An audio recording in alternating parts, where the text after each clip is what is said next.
Nandini, if you can talk about how do you showcase that? Now, very important issue is about authenticity, right? Like, how do you showcase? How do you, build that? It is easy to say that, but in terms of, your regular content or your social media strategy or marketing communications, how do you bring about that authenticity and showcasing that you have a genuine personality?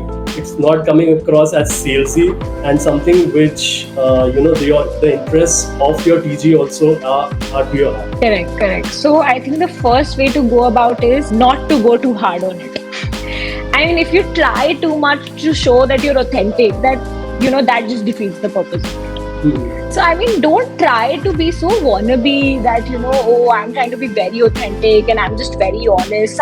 That's something that immediately puts the guard of the people on, and they're like, no, this is something that's dishonest. So showcasing authenticity, I think, is in the process of making brands also a little vulnerable, without being needy, but just vulnerable in front of their audiences, that okay, this is something that even we are facing, this is something that is undergoing. Or again, I want to bring in the example of smaller businesses here, and then give you an example of a great campaign that Uber did globally. So to start with, again, small businesses can do BTS content, can show the brand being worked on, and then there are people behind of it. So authenticity is again brought through honest conversations. For example, coming live once in a while to just talk to your audience is one great way to interact. There's BTS again. And I mean, don't be too hard on showing that you're honest. Just actually, don't cheat. And I mean, that's what people understand. So to bring an example here of Uber did a COVID-19 campaign that was called Uber Stop Moving. And it was like a very heart-touching campaign and advertisement across, everywhere digital. So there was a video wherein people were shown confined in their homes. I mean, COVID-19 was a horrible situation for all of us, still scary. So that was a time when the world shut, and of course, Uber being a transportation company, obviously it had stopped.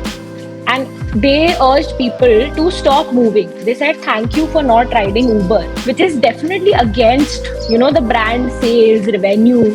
But they doing this actually show that they care about the situation. There were people, there was no music, there was no words, nothing. There were just actions, there were just shots of people, spending time with their family within that homes. also is about an interest, because it's something like I've seen in some email campaigns, they are like, if you want growth, then don't open this email. So it's like there will be a curiosity within you.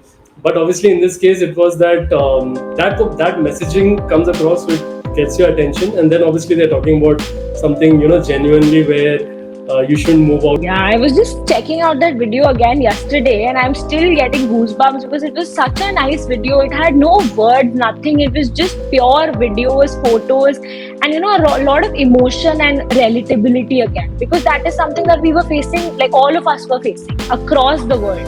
So that was something that connected us.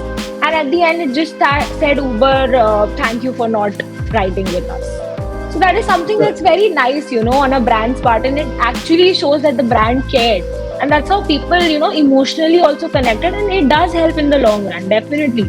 Maybe it doesn't give instant results. It's a part of building a brand loyalty, definitely.